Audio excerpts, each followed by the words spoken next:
Hello, tank fans, and welcome to Totally Tanked. It's the 15th of January 2022, and I'm Rob, and I'm here with... Hello, my name is John. And we're here to talk about tanks in the Totally Tanked podcast. And John, what's our tank today? The greatest tank... No. The cheapest tank that was ever usefully used, the Valentine. The Valentine. This is episode 28 of our podcast today. Yes.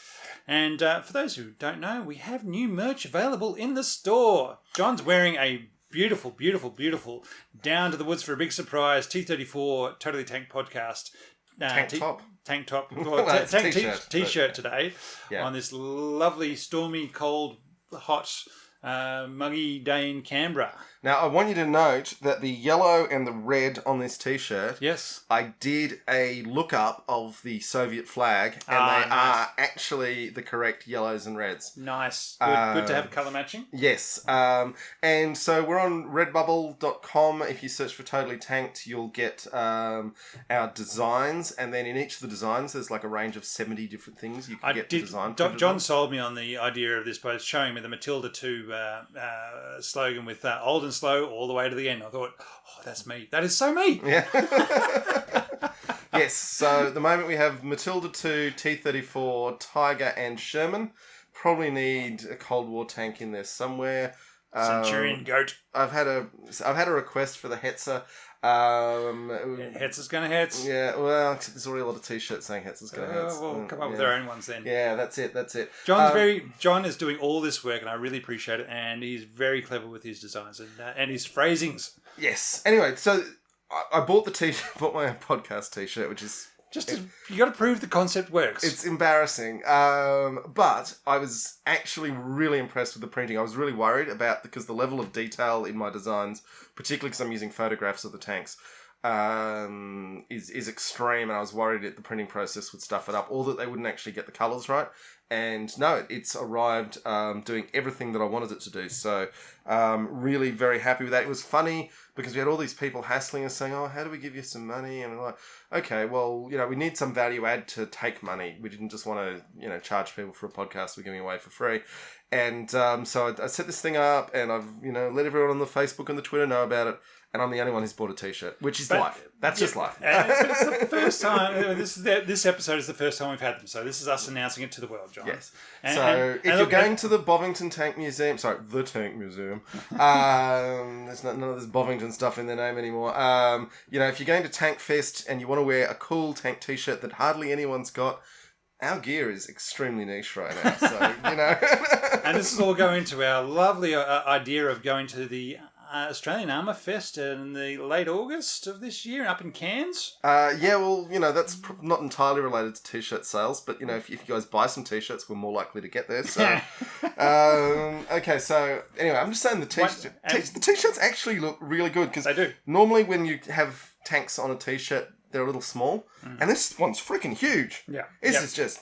It's a big T-34. All right. Now, one last thing is we'd like to say a nice thank out to Nicholas Moran for the Chieftain for our shout out over Christmas. Yes. So for those who haven't heard, it's only 5 minutes long, but we had a little New Year's Eve special, and the Chieftain Nicholas Moran sent us a little recorded message to go in that, for which we're really thankful. He's a really knowledgeable.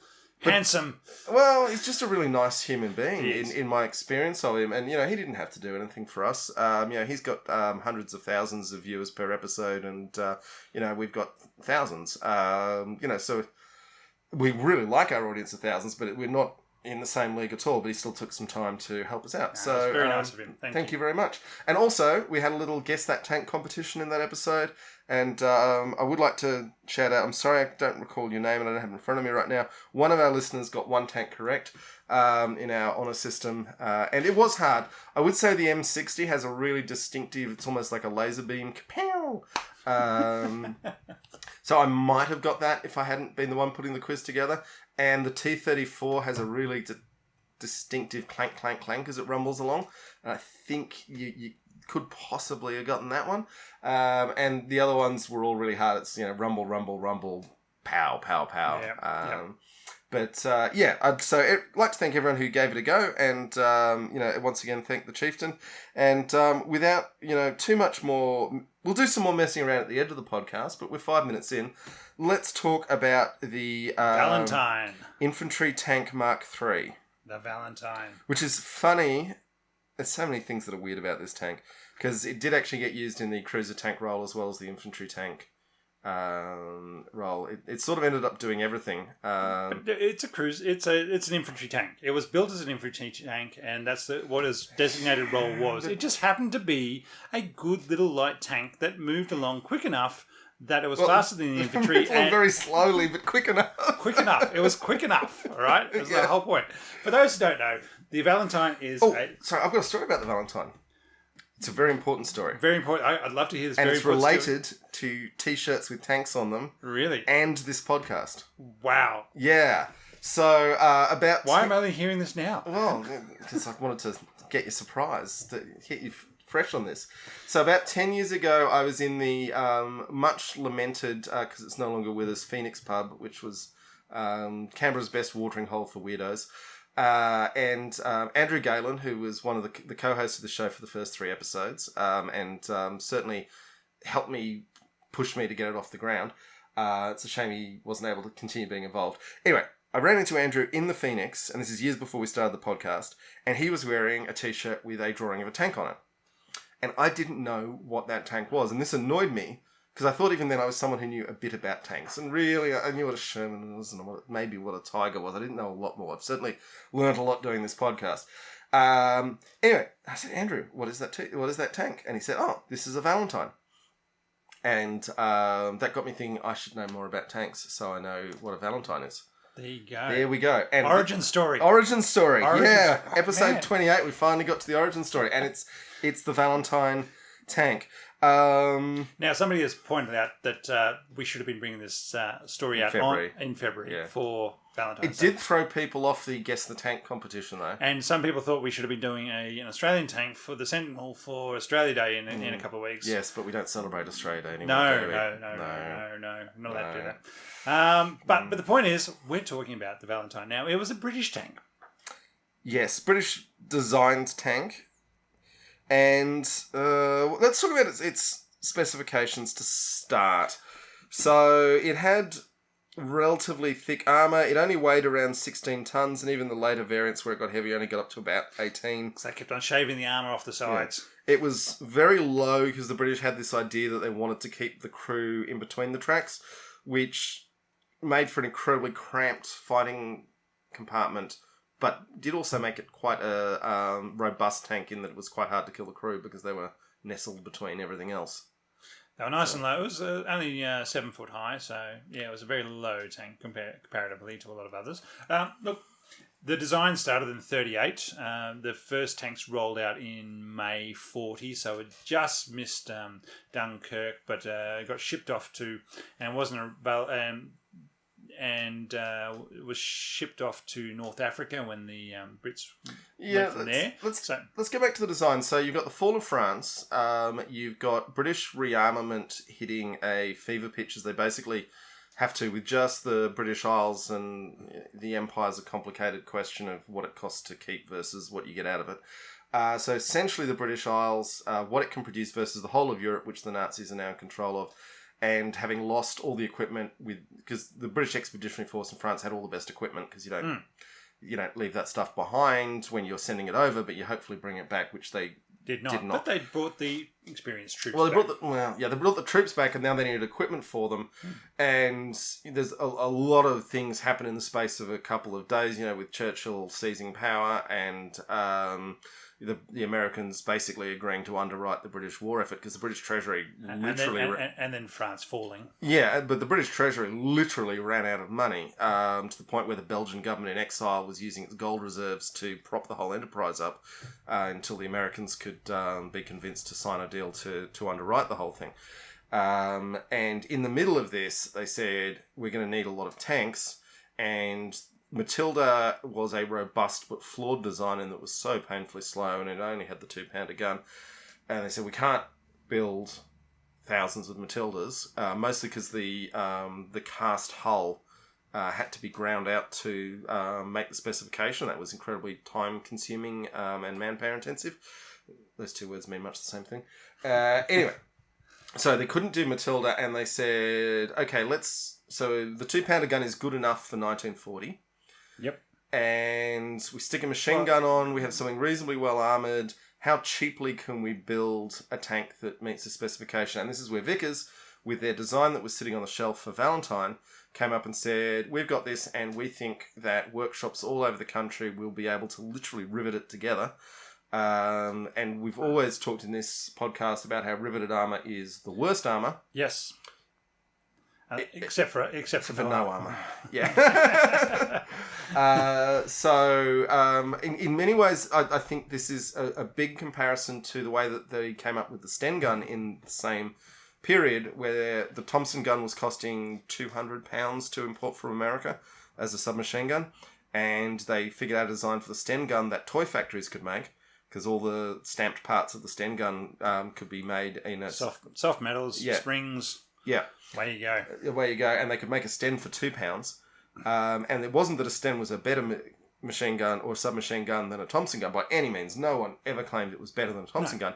What they did claim was that being able to make 100 of them for the same price was way better than having just one gun. And it could throw out a lot of bullets, even if they weren't accurate, as heavy, as fast, or as far. Well, no one's firing a submachine gun for accuracy. No. It's make them put their heads down. Yep. It's having the rounds down range. And that's what the Valentine was. It was basically, as Sir David Fletcher says, it was a decent tank. But it was a step back. It was saying, we are going to make a tank that's not as good as the tanks we've already got in service, but we can make more of them faster, cheaper. And more reliable is the big thing. When there were so many bad designs coming out of Britain at the time, here is a tank that was decent enough, and they actually went with it, rather than, we can come up with something that's bigger and better and faster and slower and bigger guns and more armour and more people. And no, this was a 3-person tank that could move, not fast, but fast enough, with a 2-pound gun that would go through enemy armour, and away they went. And it had enough armour, it had a decent enough engine, it had good track and suspension systems, it had, and it was reliable. It worked. The reliability I put down to, early on it used I think AEC, which is a British company's engine, but quickly they were able to use American General Motors diesel engines. Yeah, Detroit diesels. And that was, I think, the key to what made this tank work was, I've got a General Motors car in my driveway, and it's not great. It was very cheap. But you know what? The engine is the one thing that never gives me any trouble. Yeah. And I think a lot of people who've had General Motors cars over the years will tell you, the paint peels and bits fall off and the trim's terrible and the stereo's been bolted in from God knows where. But you know what? That engine just keeps rumbling along. And I think that is the absolute key to this. And, I mean, the classic thing is there were no American tanks to send to Britain in 1940. No. They hadn't even come up with the M3 Lee at this stage. It was still on the drawing board too. But what they did have was General Motors could churn out a lot of engines, and then you could send them over to Britain, and they could bolt them into these literally riveted together tanks being built in railway factories. Important to note, the British economy was not a car-based economy in 1940. It was almost entirely a railway-based economy. So they had lots of railway yards, lots of locomotive factories, and those lads did not know how to weld to save their lives, but what they did know how to do was rivet steel plates together. Yep. And as John mentioned before, they kept on asking, so where does the steam engine go? Yeah. Now, having said all of this, the Valentine was the most produced British tank. 8,000 of the buggers. Yep. But only because the Russians kept taking them. Yep. The Russians wanted, but okay. So the numbers breakdown is the UK made 6,800 of them. 2,400 of them went to the US. To Russia. The Canadians in their Montreal factories built 1,420 of them. All of which, bar 32, went to Russia. So the Canadian factories were sending all of theirs to Russia. So of the 8,200, what's that? 3,800 of them went to the Russians. So that's a huge number. And the Russians took them all the way through from 1940 to... Fall of Berlin, they were there. Yes, well, no, they were building them and shipping them. So all the Canadian ones, and by the end of the war, all the British ones were being shipped across to Russia. Oh yeah, I mean by mid-war, the British had no interest or use for Valentine. No, they were much happier with the Shermans. But the Russians kept saying, send us more of those ones. We like them. Yeah. I mean, we're skipping ahead in the story a little bit, but the Russians hit a point where they just said, we're going to stop building Russian light tanks because Valentine is filling our light tank role. Yeah, even though it's an infantry tank because it only goes 20 k's an hour. Yeah. But the thing is, that's fast enough. Well, part of the thing that made it great, and even in the Western Desert, was because it was such a flat design and a low design and not a super fast design. 6 squaddies with their gear could ride the thing in reasonable comfort, and that's. Without threat of falling off because you're going at 30 k's, 40 k's an hour. Yeah, and in the days before proper armoured personnel carriers, as we'd know them, that was actually one of the better ways to get your infantry around the battlefield. No one likes the idea of having your soft, squishy troops sort of festooned on the outside of your tank charging into enemy fire. But if the tank's heading towards the battle...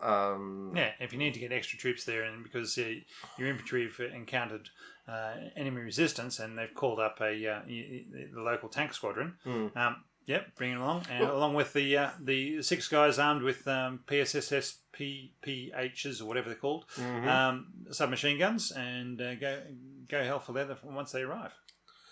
And look, let's talk about the 2-pounder briefly here because it was. Well, let's just mention. Okay, so when we talk about the Valentine, there wasn't just one design. Marks. Yeah, 11 marks. 11 marks. There wasn't just one design. It was 11. It was Mark 1 to 11, and 1 to 3 was similar, and then once you got to 3, it branched off into 5, 6, 7, and then it went to Mark 4, and then it went Mark 7, 8, 9, or something.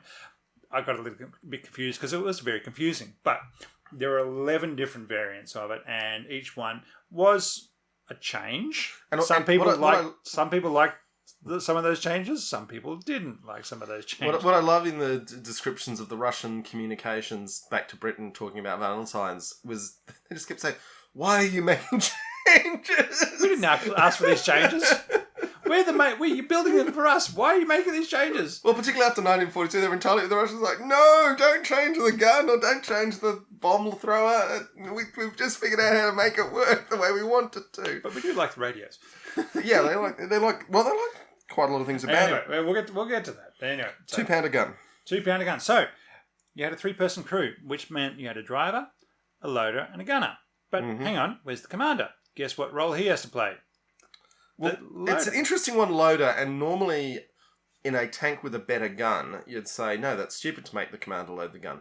But when your gun is a 2-pound projectile... Yeah, when we basically think about a 12-inch Subway sub is what you're looking at there, made of metal, and it's probably and a bit heavier, and it's not a big round. It's not your 24 inches of big cases and hardened steel. I just want to note Rob's waving his hands around here a lot, so just imagine he's catching some fish here. That's why I mentioned the Subway. Yeah, well context. Done. That was a good visual all right, and I said 24 inches of bloody rounds and canisters and everything else. The point is... You're not handling that. You're handling a... Point is the commander could be on the radio and even fiddling with one hand with switches on the radio, while with the other hand he picks up a 2-pounder shell and sticks it in the breech and finishes loading. Now it's still not ideal for a commander who should be focused on commanding the tank, finding targets. But this was a 1938 design when they hadn't realised how important not overloading the commander was, and it's just such a teeny little round that which. We'll get to why that's problematic, but it's such a teeny little round that it's not like a tank loader today with a 120mm round who is entirely focused on lifting the thing and getting it in the breech. So that kind of worked for them. Again, a really interesting point of quality industrial design is the way the British said, well, the 2-pounder, we know it's going to be inadequate at some point quite soon.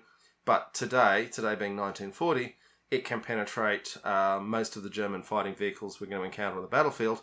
So why build anything better? And there was a big decision made because they had the design finalised for the 6-pounder, which is a 57mm gun and a much better anti-tank weapon, and also possibility to be used for high explosive because it's a bigger shell. And they just said, we are freezing production of the 6-pounder. We are focusing entirely on the 2-pounder. And that's what we're sticking in the Valentine, which is the tank we're going to build thousands of because we can build it. So they stuck with the 2-pounder. And here in Australia, when we had our desperate crash, tank building program because we were cut off from the world and fearful of imminent Japanese invasion, it turned out that even though we had no access to nickel at the time, which is also hilarious because it turns out we've got huge nickel deposits, we just didn't know about them, we were able to substitute vanadium, which we had a lot of at the time, and build our own 2-pounder anti-tank cannons, which for a country that was staring down the barrel of... Australians thought we were staring down the barrel of invasion. Subsequent review of Japanese records suggests we probably weren't. But when the Kido Butai is bombing Darwin and you've lost Singapore and all the island bastions... And midget submarines are off my beach house in Rowley. Yeah, and midget submarines are raiding Sydney Harbour. It's reasonable to think we're going to need to build our own cannons, and the 2-pounder design was so simple and lightweight that even for a country with almost no manufacturing, we were still able to make it indigenously. So, speaking of all this sort of stuff, did you know Pooh's Corner was designed for explosives to blow the road? Yes. Yes, I knew that. No, there you go. So, let's back up. So, if you're driving from where we are here in Canberra to the nearest beach, there's a... Which is lovely. I've just come back from there this morning. Yeah. Anyway, there's a nasty, windy bit of road getting down from the mountains, and there's only 3 passes for like 800 kilometres through the mountains, and... Probably 200 kilometres. You got Macquarie Pass, Clyde Mountain, Brown Mountain. Nerriga. You do now, didn't then? Yeah, they had to build some bridges. Oh, yeah. Anyway, so you're winding road switchbacking up this mountain, and there's a place called Pooh's Corner where the government chiselled a hole into the cliff face. Which and now Canberrans put in Pooh Bear. Yeah, and they put stuffed toys in there, but it was originally built that the niche that they built in there was to stuff explosives and collapse the cliff face onto the road to stop the Japanese the Japanese hordes coming up the up the mountain Princess Highway and into Canberra and taking the capital. So it's the King's Highway along there, isn't it? Yes. Yeah. Yeah. Well, it starts off the Princess Highway and then goes onto the King's Highway. King's Highway. Yes. The Prince and the King being the same person. And Princess. King George VI. And then there was Princess Highways there as well. Yeah, well, anyway, you're confusing me, right? Okay, so bit of a digression. Yes, really.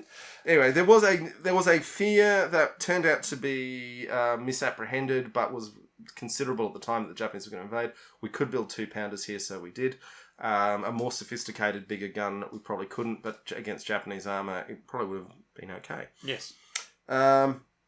So that's kind of the history of the 2-pounder, but this is why you can have a tiny little gun in a tiny little turret with 2 dudes really crammed in there. There was not a lot of room, and this was a constant problem with Valentine for efforts to upgun it later in the war, was there just wasn't room in this design for a bigger gun.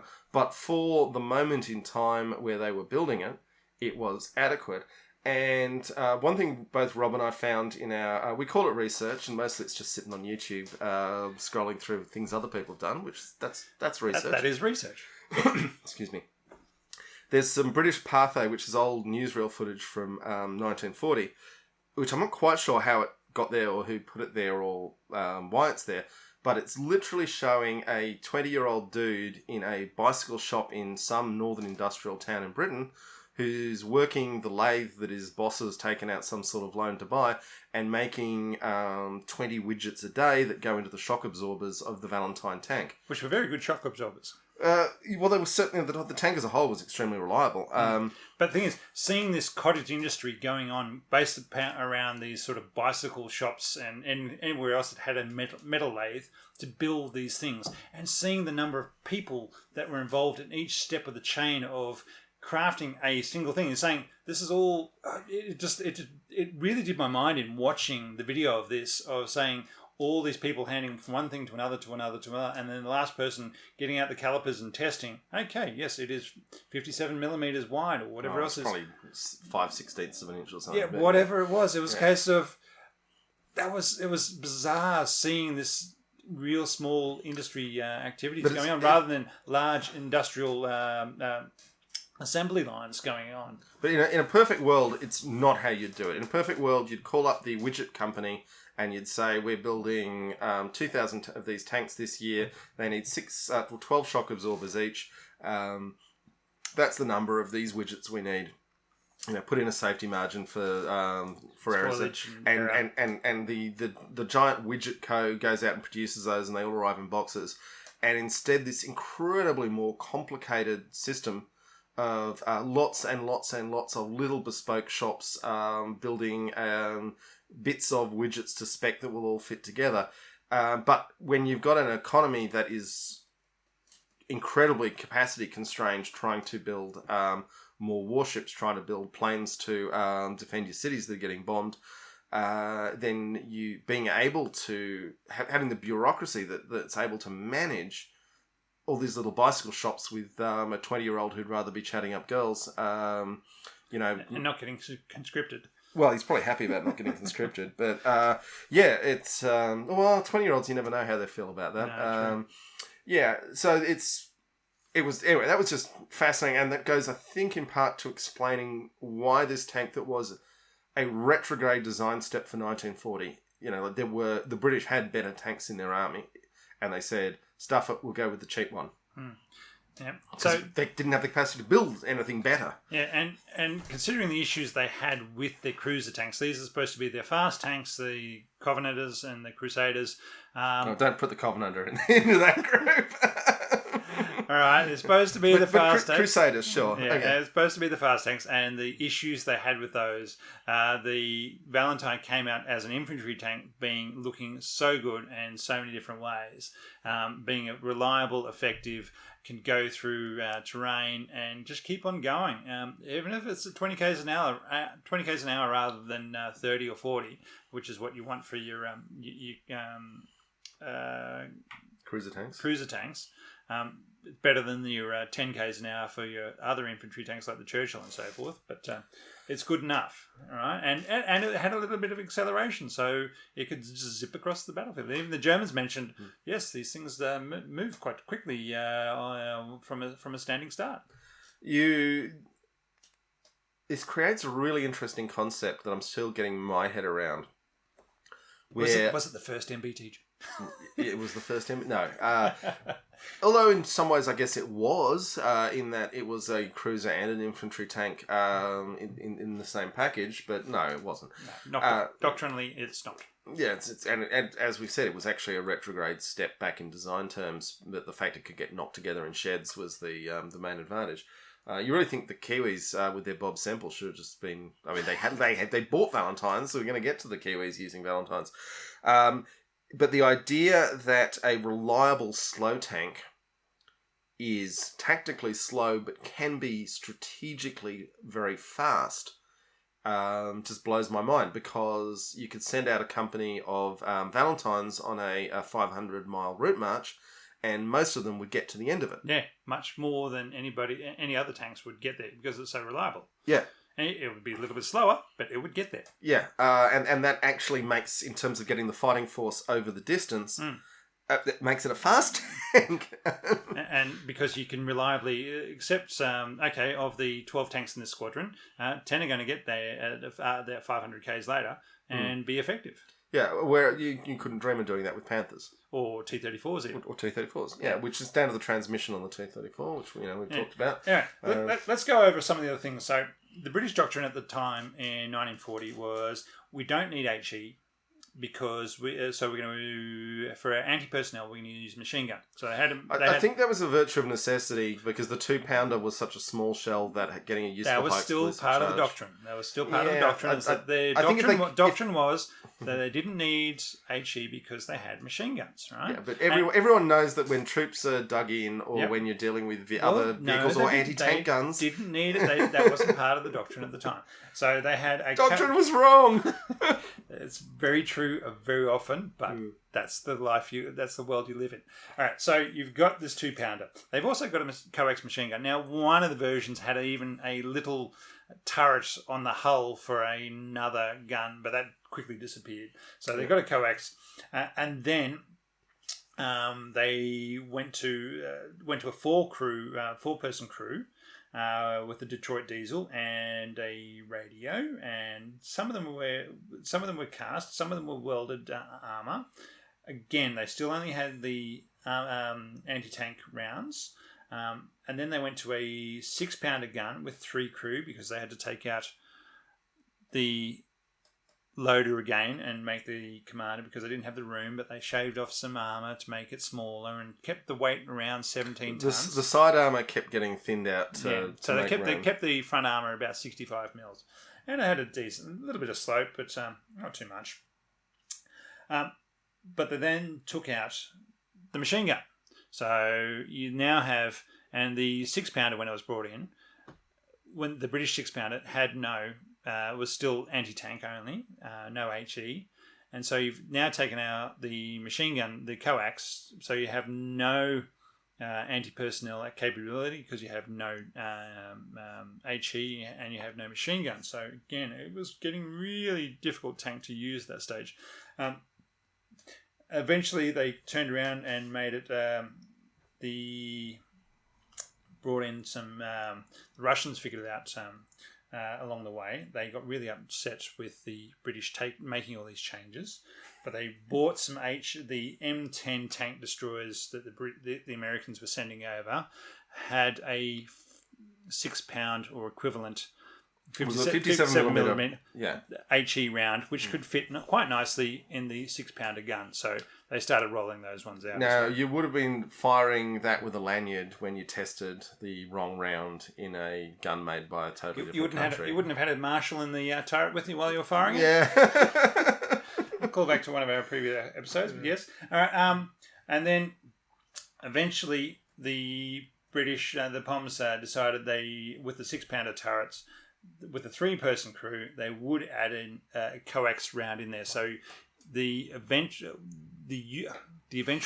outcome, the Mark 9s, I think it was. Let's step back a second because not all of our listeners know what a coax means. So Sorry, it means coaxial, and even that doesn't explain what it is. It means having a machine gun basically sitting on the same axis as the main gun. That's why it's called coaxial. Yeah. So it sits next to the main gun. In some tanks, and sometimes they're actually used to estimate to check you've got the range right. It's a spotting gun. Yeah. But it just means that the gunner can sit there and he's got 2 triggers. One is for the big gun for hitting hard things, and the other one's for the machine gun for shooting at soft things, which makes life reasonably simple for the gunner. And that's in opposition to the other sorts of tank machine guns where you've got the hull-mounted machine gun which sits down next to the driver. Or you've got the commander's machine gun, which is mounted on the top of the turret, but it means someone has to stick their head out of the tank to use, which is a bad idea. Yeah. So that's a coaxial, the one next to the main gun. And some people, including David Fletcher at the Tank Museum, will say that his guide to is it a tank or not is does it have a coaxial machine gun? Really? Yeah. Well, it's one of his other ones. Anyway, we won't get on to debating. David Fletcher's old. Yeah. Very cool though. All right, we all aspire to be him. Oh, if I can be David Fletcher at his age, I'll have done well. Yeah. All right.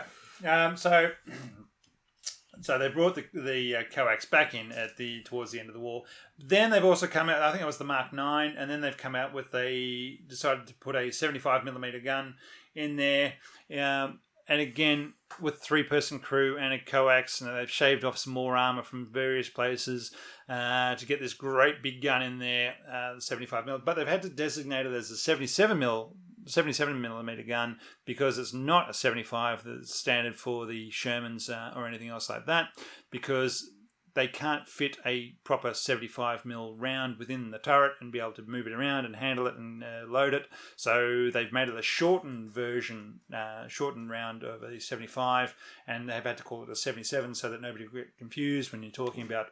So you ship the right ammunition. Ship the right ammunition to the right place. Now, we have mentioned the 75 versus 77s. I'm pretty sure it was in the Sherman episode. So yeah, I just want to touch on something. I read a really good explanation just this week. People get confused. Why are some British guns 2-pounders and some 6-pounders and other ones are 75mm and others are 3-inch? And there's actually a very good reason for that. Because we don't have a standardised naming No. numbering system of measurements. It's because when they started giving guns these names in 1938, they weren't thinking about the convenience of us pudgy nerds in 2022, right? We weren't the issue. What they were trying to do was naming them for the logisticians who had to ship the things. And for armour-piercing rounds, which are very heavy because they're made out of hard metal... the weight is the limiting factor when you're looking at boxes of them, right? So, how many can you put in a box before the box falls apart when you lift it? Yeah, there's that, and also how many can you put on a 6-ton truck before the axle breaks? So the weight of the shell is the key thing that the logisticians are thinking about. When it's a high explosive shell, high explosive is much lighter than steel, and the volume of the shell becomes the limiting factor for how many you can fit on a truck. So that's why the logisticians would name those based on their size rather than their weight, because they were doing their little math on how many of these can I fit in the truck. And that is, I am told, and it makes a lot of sense, why they had these weird differing conventions. And then the inches are just what they use for really big guns, because it just gets easier to use a bigger unit. An inch is much bigger than a millimetre. So there you go. I think it's every different service came up with its own standard and would not bow to anybody else's standard, and therefore you had 7 different standards between the Navy with their 5-inch guns. But the Navy just had bigger guns, but also in the Navy for the small, they'd have 40mm Bofors, anti-aircraft, which didn't have an explosive round. Which could have probably fit in there. Which could have fitted in a 2-pounder. Yes, really, John. Yes, they could have. Okay, we've been going a while on this. We haven't actually talked about the service history yet. So I think what we're going to do is take a little break and come back and talk about this week's beer. And then we'll do service history and a bunch of other exciting things that are going on. Yay. Hey.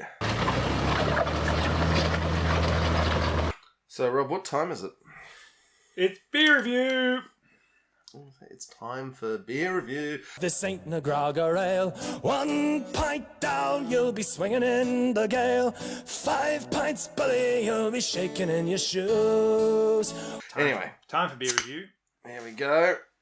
That's the lid coming off. And these are great big bottles, Rob. What have we got here? We have a Blitzen Ruby Christmas Ale. So from the Black Sheep Brewery. I mean, well done that it is a British beer. It actually is a British beer. Yeah. It was, I have had trials and tribulations last night and this morning, but we have overcome. We shall fight them in the bottle-os. We shall fight them in the pubs. And we bought a Blitzen, which could be a 500ml, 4.0 alcohol volume beer from the Black Sheep Brewery in North Yorkshire, Masham. Which is, I mean, I don't know for sure, but I'm willing to bet Masham is within 100 miles of a factory that built Valentines. Yorkshire. So, and Blitzen is a nice tanky name. It is. But it's a shame it's a Christmas beer in January. It is a Christmas beer. Also, it's an English Christmas beer in the Australian summer. Yeah. Anyway, we are sweating in our Totally Tanked t-shirts, I can tell you. But this Blitzen is a goat with reindeer horns and a Santa hat, or... Well, it's from the Black Goat Brewery, or Black Sheep Brewery. Black Sheep. So it's a black sheep. It's a mountain sheep. It's a yes, it's a bighorn sheep. There you go. Yeah. And this cheeky festive number has been brewed using a blend of Cascade and Colding hops with a hint of orange peel and muscovado sugar. There you go. Okay. I've got no idea. I don't know what that is, but using black sugars or brown sugars is a way to add body and texture to beers, what we call in the industry non-fermentable sugars. Yeah, I mean, it's a ruby, and if you hold it up to light, you just get a little bit of colour through it. Yeah. It's got a lot of flavour in there. I was not expecting to be hit so hard with the flavour. There's a lot of malt. Cascade's a New World hop, so it's a mix, and Golding is a very traditional English hop. And, I mean, Christmas beers are something that the British tend to do, and we don't really. And also, they tend to be, like, full of cloves and things that make them taste like fruit puddings. And this one doesn't, so thank you. It basically just tastes like a good ruby ale. And it does have a stamp saying Santa approved, so that's good. Well, thank God it's the quality controls in place. You know what? I feel we're missing out with this one, my friend, because I feel that we should be having it in winter. We should be in a pub. Yeah. There should be horse brasses on the wall. No pubs these days are all shut. They're all too dangerous. Well, yeah. One day we'll be back. One day. Anyway, I want horse brass on the wall. I want a fireplace. I want snow on the ground outside. Right. And then I could drink, and particularly on tap. This would be so much better coming out of a hand pump. Pumping through a sparkler. As it is, it's a delicious brown beer, and it is very British. Yeah. Probably it's the most British beer you're going to get in a bottle in Australia. Available from Aldi in Australia this week for $4. Yeah, so it's on special because they couldn't offload it in Christmas, and they're looking at it going, what are we going to do with this stuff? After all the storms in Canberra have been knocking out the power in these places, they're probably trying to get rid of them. But anyway, we've had a lot of storms Yes, recently. we've had a lot of storms, a lot of power outages. Climate change might be an issue. Although it's been a relatively cool summer here, so there's that. Anyway, Rob, thank you very much for this beer. It is British. Look, to go with the British tank. Yeah. I've achieved it, John. I've done it. You've done it. I was worried because I was getting messages from Rob that he wasn't sure if he's going to British beer and he might bring a Japanese beer over. And I thought we were going to do a bit about, obviously the British don't make beer. And, considering the number of British people who listen to this podcast, which is significant, that would have been very funny for us to say it. But no, the Black Sheep Brewery in North Yorkshire. I would look out for any of their stuff. Obviously, the Ruby Christmas Ale is a bit seasonal, but on the strength of this, I'd give it a tick of approval. Yep. Well done, folks. Good stuff. Okay, now, Rob, we haven't really touched on where the Valentine was used. Well, okay, first off, so the Brits sent them across to North Africa to rout out those Italians from Libya. And they went racing across the desert from Egypt into Libya, chasing them around and giving them what for. But interestingly, this was where Valentine got pressed into the cruiser role because it was actually faster than the Cruiser Mark II that the army and there had. And more reliable. And much more reliable. Than the Crusaders that they had running around. And again, I'm going to say this over and over again, I am 100% sure that the Detroit diesel from General Motors was the difference between a reliable tank and an unreliable tank. Well, they didn't have those until they started. So the Detroit diesels started getting built in the Canadian factory in Montreal when they started rolling them out, or the Valentines out. And from that, they said, oh, these are actually quite good. And that's when they started getting the Detroit diesels shipped across to the UK to be used rather than the locally produced AEC engines. All right. But also, I mean, except the Japanese, everyone, maybe the Russians, petrol tanks we all look at now and say, ooh, bad idea. But, in 1940, most tanks were petrol tanks because you needed the get up and go. And this was quite an early tank to just go, nah, diesel's what we want because it keeps chuntering along. Yeah, and it did start out with petrol. They had petrol engines. Look, it went through a number of iterations of having petrol engines, then on to diesel, having a riveted hull, then a cast hull, then a welded hull, all these things. And then having... they've all had radios, which is always a big thing. So they started out with Mark 10s, and then they went on to the Mark 19 radios, so very useful. From the Russian point of view, they also started out with bomb throwers. So there would be a little tube on the side of the turret where the commander had a little pistol grip, and you could chuck what should have been a smoke grenade down this tube, and he would have pull the trigger on the pistol grip, and it would spark off the smoke grenade to throw it out 40 meters in front of the tank to create a smoke haze I in front of the can't tank. say that it was the case with Valentine because I haven't seen it, but I know that in British tanks of the era, frequently the bomb thrower, they actually used literally a bicycle brake hand grip because it's just all they needed to pull a wire as the trigger. Well, it looked like when the video I saw, it looked like a pistol grip. Okay, Yeah. sure. Just saying these things could be. It didn't need a lot of sophistication. Oh, no, it just needed to actuate the wire Yeah, to make the trigger it go. was just a tube with a pistol grip on the end, which basically they would shove things down it and fire it and pull the trigger, and off it would throw out the smoke grenade. Now, the Russians said, right, oh, it's a 50 millimeter diameter. What else have we got that's 50? Oh, hang on, here's a mortar round. We can throw those down there and pull this pistol grip, pull this pistol trigger, and you know what? It's going to throw out a mortar round. Which for a tank that has no high explosive round is extremely helpful for getting the little buggers in trenches and the blokes manning the anti-tank guns. Yeah. Yep.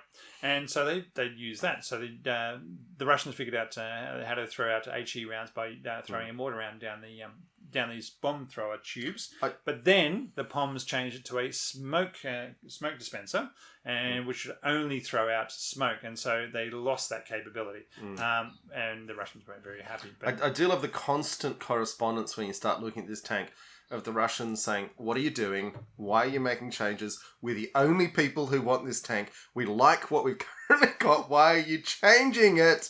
Anyway, and the other thing was that by 1943-ish, the Russians just stopped production of their own light tanks. They said, these Valentines that are arriving on ships from the UK, they're what we're going to use in the light tank role.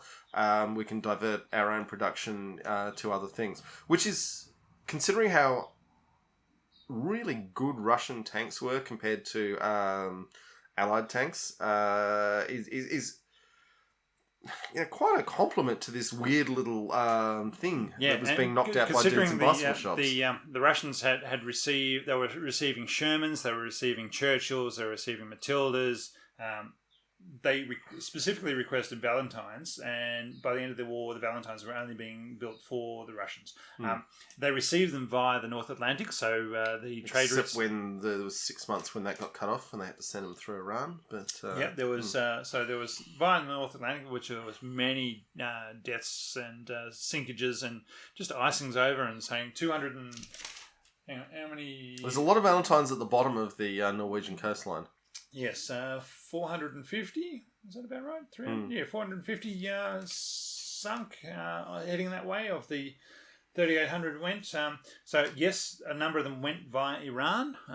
So they would be shipped to Persia at that stage. And even some handed over from free Polish troops that were holding being deployed by the British to Iran. And then had been issued Valentines, and then when told, okay, you guys need to hand those over to the Russians so that they can actually take them to the front. And you got free Polish troops in Iran. That was a funny one. Yeah, the fringes of these conflicts get extremely wild. And why are you putting these guys there? I'm not sure, but nobody speaks the language. They're going to be loyal, aren't they? You're the only one giving them food. So. And then 6 shipped in from Vladivostok. So they managed to run the Japanese... Across the Trans-Siberian. Well, running the Japanese blockade and across the Trans-Siberian. Yes, they managed to get them into Vladivostok and then shipped right all the way across Asia to on the Trans-Siberian. Even in 1945, I can't think of much more nerve-wracking than being in a tank transport. Probably Canadian tank transport. Unless they've gone right over the top from England. Oh, how... bad would that have been? No. There was too much ice back then. Probably still even now. Yeah, they had to go past Japan, which that someone should write a book about that. Okay, so what did the Russians like about it, John? They liked that it was extremely reliable. It had a smooth ride. It had a radio. And it's not worried by the lack of top speed. It's accelerated well. By comparison, the T-34s would have 33% mobility casualties. So of your squadron of 12 or whatever it was, you're losing 4, whereas a squadron of Valentines, you'd only be losing 2.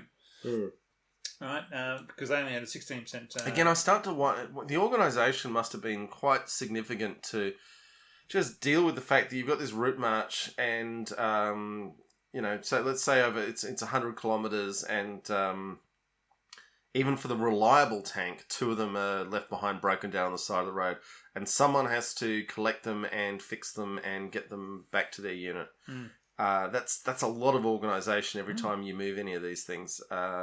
It's the tanks that are actually appearing on the battlefield are the teeny tiny tip of the spear of a much bigger organisation. Yeah, but that's always been the way, and the Russians have seen that with the KV-1s, the T-34s, and the IS-3s. It was a case of those things happen. They found that the 6-pounders could go through the size of Panzer IVs and smaller tanks quite happily. The 6-pounder was a really solid gun. It just got delayed in introduction by the panic of 1940, and then there's a lot of correspondence around the 17-pounder because they're the wonks who built this thing are saying, hey, we've got this super gun, it's going to be fantastic, and everyone else in the army saying, how are we going to fit this enormous cannon into anything we're doing? And the wonks are saying, well, we're pretty sure the Germans are fielding bigger armour next year and you're going to need this one. Now, we could get on to the 17-pounder and the Archer, but we're not going to do that this episode. Aren't we? Okay. No, we're talking about the Archer. We made that call earlier on. Yeah. Okay, but suffice to say there is a Valentine variant called the Archer, which had the 17-pounder mounted the wrong way and was used as a tank destroyer. And also one with the 17-pounder, but it was a fake 17-pounder. And nobody knew. So they were the command tanks. Command vehicles, yeah. Anyway, so the Russians used them in the secondary lines and roles as they couldn't have They found they couldn't have T-34s everywhere, essentially, and IS-3s and KV-1s. Basically, all your big battle line tanks, they couldn't have them everywhere, and they would concentrate them for a particular activity or offensive and then bust them through. And whereas the Valentines, because of the numbers and because they weren't breakthrough tanks, they weren't defensive tanks, they were just small little tanks that were very useful. Well, mostly they were carrying 6 infantry. But the thing is, they put them in these tank companies that would follow along behind the breakthroughs and basically consolidate any activities that were going on. They weren't there to make the breakthroughs. They were there to make sure that things got held there was no counterattacks that couldn't be repelled or whatever else along the way. So they didn't have to. The Valentine was not your breakthrough tank. It was not your defensive tank to save Mother Russia, but it was a tank that you had, and it filled in the gaps where everything else wasn't. Yeah, and it did a great job for that, and they were very very appreciative of that. It was low and quiet. Its engine was very quiet compared to the other tanks that were around at that time.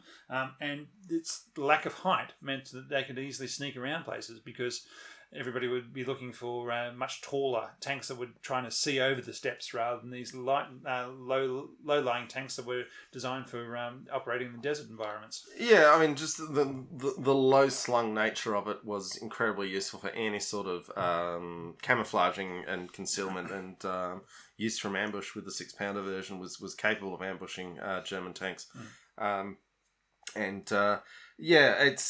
It's we've said this before and we'll say it again. It's a really weird study in how a backwards symbol design that keeps the weight down. That's probably the key criteria. If this had been a 25-ton tank, it would have been a complete disaster. Yeah, whereas being 17 tons, it could go pretty much over any sort of bridge that was left available in Russia or cross ice. It was a few of them were lost to when crossing frozen rivers, cracking through the ice, but they could actually attempt that with these tanks rather than any other tanks. Yeah. It's a really funny study in adequacy, I guess, is where we're getting to with this. Now, the Russians found that they were roomy inside. They were good that's- visibility. That's compared to Russian design tanks. Exactly, but this is why they kept asking for them, though. Right? By British standards, they were the most cramped thing imaginable that had to be phased out of service as soon as possible because they were so terrible on the crew. You're selling to your buyers here, right? No, they were roomy. They were good visibility. Lots of radios versus any T-34s that were going around, which only 1 in 4 had radio. They were used in taking Berlin, and they were used in the defeat of the Imperial Japanese Army in Manchuria at the very end of the war. And then at the end of it, even some were given to the Chinese Communist Party in order to continue the communist revolution. Now, also in the Pacific War, Australia used Matildas a lot. New Zealand went with the Valentines. Yes. Because they can't afford the good tanks. And a big thing they did was just pull out the turret and the gun and put in a 3-inch howitzer. 3-inch howitzer. Yeah. So that was the close support tank, they called it. Yeah, and again, because we're dealing with fighting Japanese who don't have good armour. And jungle warfare and lots of bunkers. And also, I mean, the heaviest support weapon the Japanese had in most part, unless the artillery was getting involved, was knee mortars, which, as we've discussed before, knee mortars, not actually fired from the knee, just small mortars. But they were terrifying to infantry, but they weren't going to penetrate a Valentine. No, it was good protection for that sort of small arms type of activity. They were also used in Madagascar. Now, let's talk about Madagascar. So 6 Valentines were deployed by the British in order to take Madagascar from the Vichy French, because the Japanese East Asian raid on the Indian Ocean. Sorry? The Indian Ocean raid. Yes, the Indian Ocean raid. So basically it had scared the British Navy out of Ceylon, and they'd redeployed to Kenya, and from that, the British were afraid that the Japanese were basically going to control the Indian Ocean, especially if the Vichy French holding Madagascar gave them a port there. So they said, right, let's mount an operation to go and take that away from, and to ensure that there is no ports available for the Japanese Navy. Now, as often happens with impromptu expeditionary warfare, this was quite the collection of terrible tanks. So, Tetrarchs. 6 Valentines and 6 Tetrarchs, which is the tank designed to be glider deployable. We'll get to it one day. We will. But anyway... there are lots of other tanks. As is often the case with light tanks, they are, by any metric, terrible, except for the fact that they can go places where the other side just can't have any tank at all. At which point they become extremely useful and the best thing ever.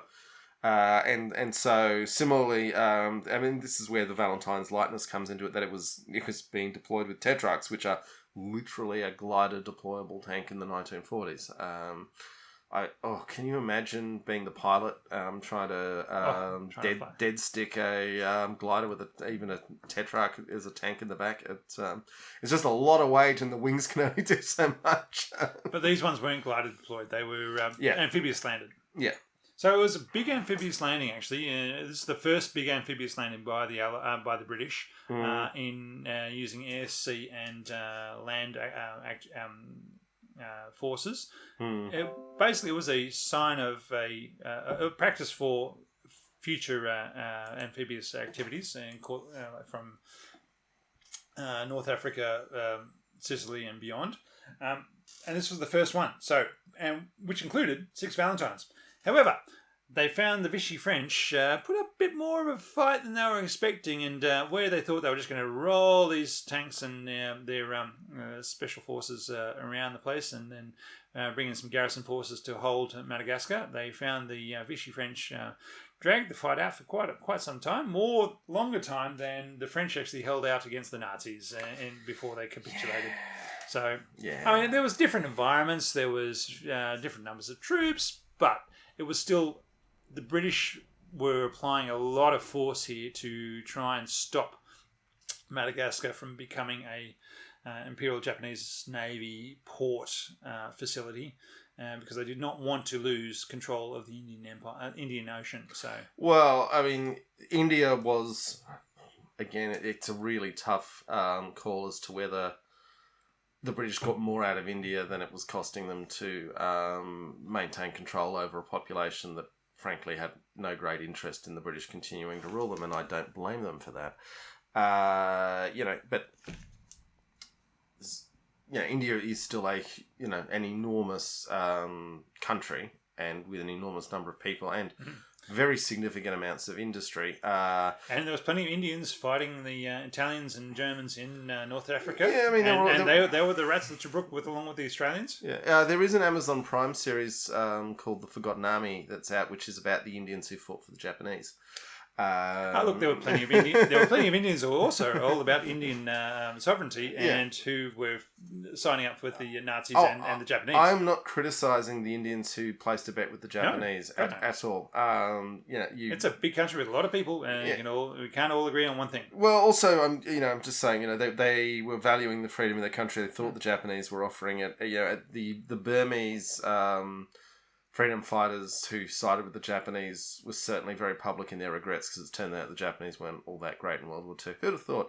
But I'm just saying that in the colonial context, when you're trying to have some sort of self-determination, you end up making friends with bad people because they're the only options you've got. Yeah. Anyway, there was also the Valentine saw service in Cyprus. Yes. In the crisis of 1963-64. So a gunless Valentine was being used as a tractor.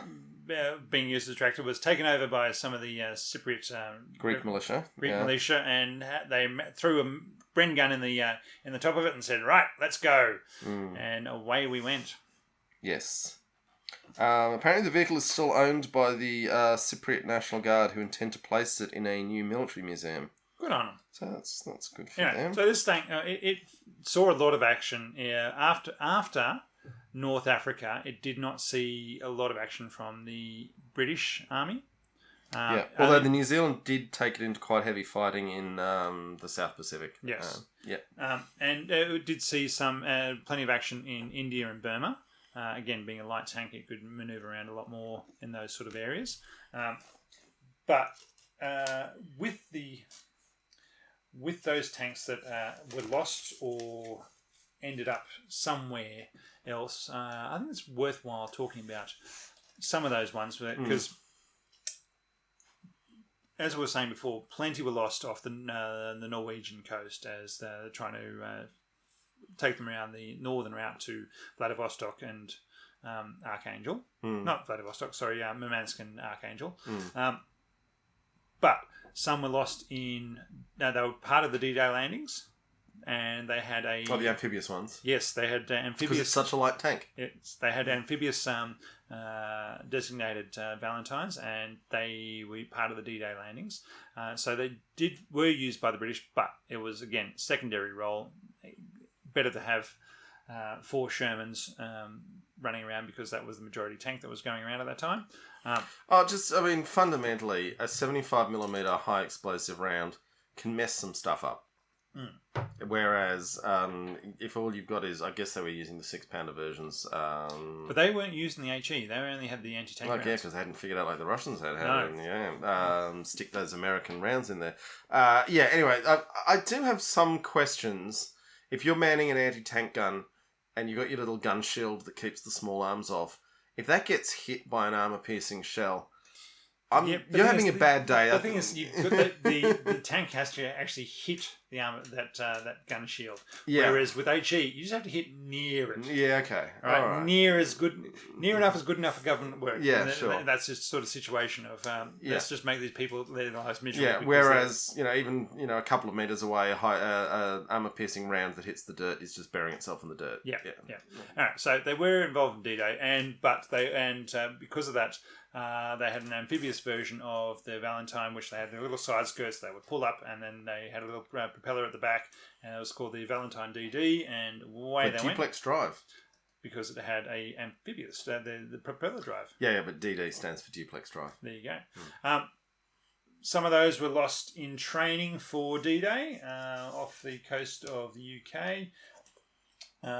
There were and are now diveable wrecks around those areas.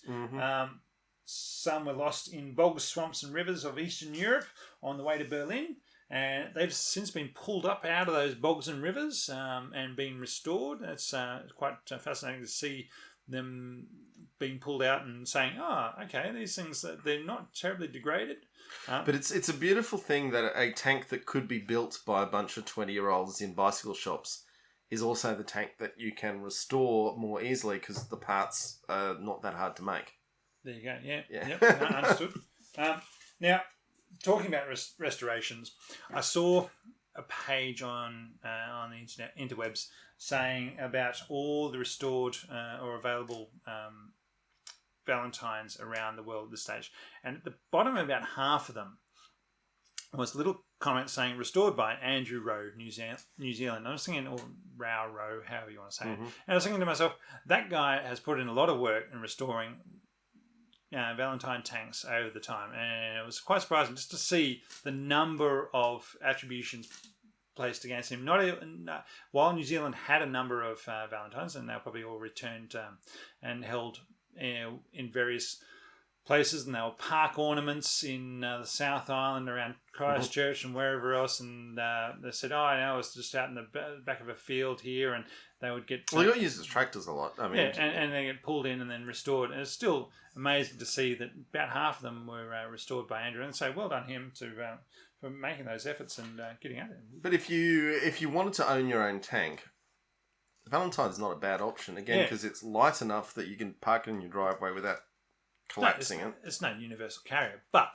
but, universal carriers are quite... Well, I don't know. Yeah, maybe we should get a universal carrier. Now you're onto something. Yeah. I think we need a few more T-shirt sales for that, John. Yeah. Come on, folks. You want to see us driving Universal Carrier down Northbourne Avenue? Come on. They are available for sale in Australia. Just remember that, though. Yeah.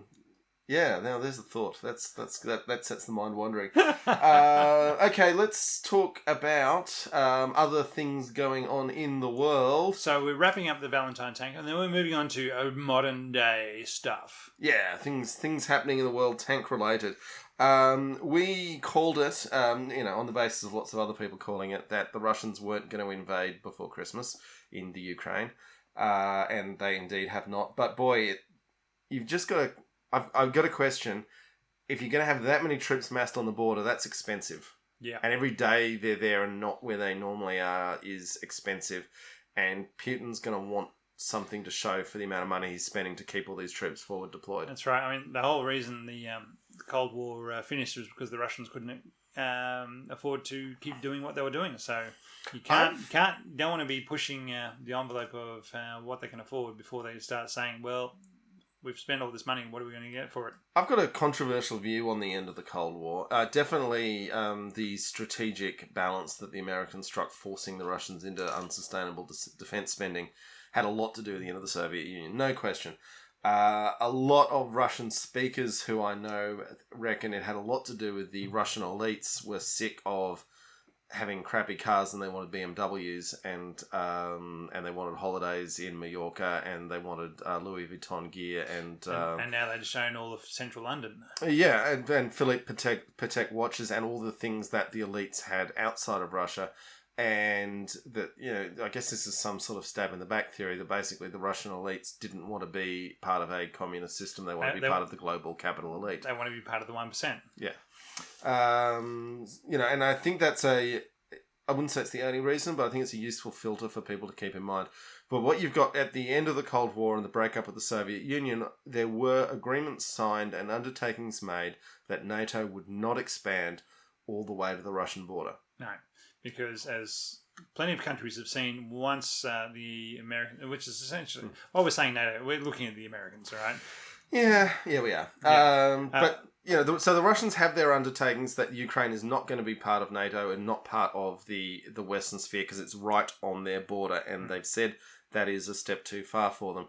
And I have some sympathy. Just like the Cuban Missile Crisis was about Turkey rather than Cuba. Yeah, and I've also been reading a lot that most of what we think we know about the Cuban Missile Crisis is just the Kennedys and their flunkies lying to us. But let's not delve into that today because it doesn't have any tanks involved. Well, we've covered the tanks that does involve. Yeah. So the point is that the Russians are very serious when they say that Ukraine has to be not part of the Western sphere because it's just on their border and it's too close. Having, unambiguously sent that message, the meddling going on in Ukraine, and it's all incredibly complicated. I'm not going to pretend that it isn't. Because the Russians taking Crimea and eastern Ukraine was a bit of a more... It was a bit of a dick move. Yeah. Although, not so much sending a message as in kicking down the door and saying, stuff you, Jimmy. It gets to where you start the story as well, though, because Crimea was part of Russia and it was only a rearrangement of boundaries in the Khrushchev era that moved it into the Ukraine. So that, once we start unravelling historic grievances, to that point, everyone in Australia should just pack up back to Britain. So I'm not, suggesting we go that far, but it gets complicated and there are more perspectives than certainly Western media is necessarily portraying on the whole matter. Really? Yeah, well, who'd have thought? Who would have thought? I still, I've said it before and I'll say it again, if you're putting Joe Biden and Vladimir Putin in, let's say, a chess match, I would bet the rent on Putin. Yes. So I, just if I were the Americans, I'd be. But the thing is, it is a bit of a stacked game because the American Putin's not allowed to play with a queen or a rook or a castle. Yeah, I just this close to the Russian homeland, I wouldn't be messing with them on it. Mm-hmm. But there's all this weird stuff happening in Ukraine. I mean, Trump had his commercial interest there. Joe Biden's son had his commercial interest there. The fact that both the candidates for the last US presidential election were so tied into commercial outcomes in Ukraine is weird. And I don't know all the ins and outs of it. I suspect that there's maybe one guy in the CIA who knows and he's not allowed to tell anyone. No. But, it's weird and complex, and I really wish that the Ukrainians were left alone to get on with what they want to do without these great powers meddling in their especially their after the fact they gave up their nukes. and with the understanding that the West would support them in that sort of regard. But then they went out and voted in... Martin Sheen style actor who was playing the president as a school teacher, and then actually said, "Oh, well, you look like you'll make a good president." So, I love West Wing. I wish Martin Sheen was president. I mean, I'm not American. I don't get to vote. We've got our own. Don't get me started on our prime minister.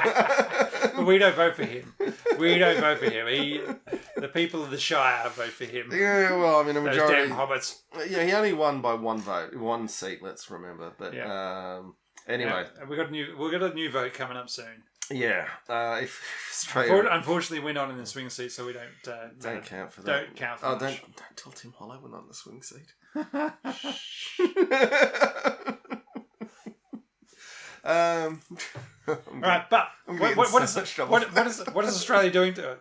Yeah, we're locking up Serbian tennis players. Oh, that, and we're buying tanks. Yeah, we bought tanks. We bought tanks. M1A2 Set 3. Yeah, and now I think possibly the Crows and the Trophy are part of the Set 3 spec, but yeah, it's for us, it's a really top of the line version of the M1, so that's interesting. But I wrote an article about this that I linked to on the Facebook page.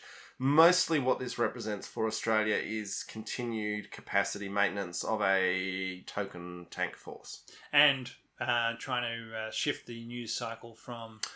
The announcement was definitely, yeah. Tennis players and other... We talked about this purchase last April. Yeah. For the fans who've collected the whole set. But so it's $3.5 billion. Not much, really, when you're buying 75 compared tanks. to what we've wasted on not buying French submarines. It's about that. It's about the same. Yeah. Or what we've wasted on helicopters that never flew, or when they did fly, tried to kill the pilots. It's a relatively sensible program, and everyone, there's all these people saying, "Oh, we should buy the more advanced light tank that's on the drawing board." And it's like, it doesn't exist right now. So let's buy the tank that exists right now today, and in 20 years' time, when we're thinking of replacing the tanks, if your new light tank is so good... But how did that stop us with buying French submarines, eh? Well, I mean, there is an issue that the French submarine cancellation has freed up some budget for some stuff we can get in the here and now. But what have we spending on our nuclear subs then? Oh. That money doesn't exist yet? Yeah, the submarines don't exist either. All right. So what I really feel for is, because we've got, as listeners might know, we've announced we're going to try and have nuclear submarines, despite the fact it almost destroyed the Royal Navy trying to build this capacity. And that was a much bigger Navy than we've got for all sorts of reasons, for, crewing and maintenance and manning. Never mind. Tanks. We're talking about tanks. So we're buying 75 of these tanks, plus all the ancillary bridge layers. At least we're getting the bridge layers and engineering vehicles. Vehicles. Yeah, it's good. What do they call it? Assault breaches. Assault breaches. That's right. Yeah. And basically all the engineering vehicles, the bridge layers, the assault vehicles to knock down things and build things and dig up mines and whatever else. And people are saying, "Oh, our bridges can't handle these tanks." And yeah, they're really heavy. I mean, 73 tons. They're porky tanks. And yes. But we're buying the bridge layers. We don't need bridges. We can build our own as we go. As long as they're only 34 meters wide. Yeah, well, our creeks are not that big. One thing you don't have to worry about too much in Australia is the rivers. No. And I would also say there are two, and they join together. For most of the length of the Murrumbidgee, you could drive a tank straight across without worrying about it. So yeah. Gundagai, you might worry, because on a flood day, that's probably about it. Yeah. So rivers are not the problem here that they are in other places. No. Yes. Okay, that's enough of that. Just letting folks know, I have got another podcast going. It's called the Culture Books Podcast. And it's very cultural. Yeah, it's not really. Anyway, it's we've mentioned the author Ian M. Banks before, and he writes this really kinetic, shooty, explodey stuff that also has some very deep ideas about how the world could work in better ways. I'm really enjoying it because while I've loved the books and the stories, I haven't really thought about them, and John's podcast is making me think about them, and I've been exchanging ideas with that and saying, I just consider Fleeta's thing, and so where is it at and why is it so? And I'm really enjoying it. Yeah, thank you. So the idea is you get a copy of one of the books. In this case, we're starting with Controversial Opinion, the first one. Consider Phlebas, and get a copy of the book. You read a chapter, you listen to the podcast, you read a chapter, you listen to the podcast. So yeah, it's a podcast with homework. But some people seem to really like it, and I'm enjoying doing it. And if it gets more people to pay attention to Ian Banks's work, I think that's a good thing for the world. So yeah. I think so too.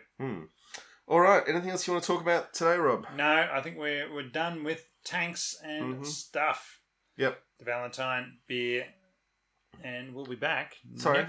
Just want to finish with the Valentine, a concluding thought. What it represents is an idea that design is, as we've discussed endlessly, not about what has the biggest gun and the highest speed and the thickest armour. It's about what serves a role and creates an effect. And then in the case of Total War, when resources are incredibly constrained, being able to deliver that at the lowest possible resource cost and then one of your constrained resources is crews and training. So you can't just throw them away in a suicide vehicle. And it's a really interesting case of balancing all of those factors. And the cost was a big factor because it was such a cheap tank. Yeah. I think in today's money it would cost about $180,000. I looked that up. Which is £10,000 at the time, which is really not much. And also, your big Vickers factories and the like, instead of having to worry about making widgets for this, could concentrate on the fighter planes that were dealing with the German bombers. So it's a really interesting case study in Total War, and saying fitting a design within the constraints. Don't have to have every tank as you break through assault tank. Every tank, you have some of those tanks, and they have to be good enough to do that role. But for all the roles behind that tank, you need something that is adequate. Yeah. And this is an adequate tank. I think that's our catchphrase. Catch cry for the if we're doing a t-shirt, totally adequate. All right, folks. Thank you so much for listening. We will be back soon. If you want to find out about the other podcast, there are links on the Facebook page. If you want to Totally find about Tanked. the t-shirts, there are links there as well. Yeah, t-shirts as well. And mouse pads and not tank just tops. yeah, and miniskirts. Yes, we have miniskirts on our lines. There's a standing bet that if you can get a living human female to model, I was going to just get one myself. yeah, model one of. I don't know if they make them in your size. Anyway, I'm a slim fit. particularly the tiger miniskirt. If you can get a photograph of a living woman in that miniskirt, you will get to choose. That's a woman. I can put a 7-year. Woman. We're not pimping out your daughter. Jesus. My child, like, she likes tigers, all right? She loves tigers. Okay. Living human consenting woman. In the miniskirt. You will get to choose the next tank we do in this podcast. And you got to be willing for us to put the photo on social media, just to clear up the terms of that. Okay, folks, thank you so much for listening. We will be back next month. I think we're going to have to do a modern tank. We've been dwelling too long in the past. But we'll figure out what we're doing. And if you're on the Facebook page, we'll get you to guess on the basis of a silhouette. Take care, all. See ya.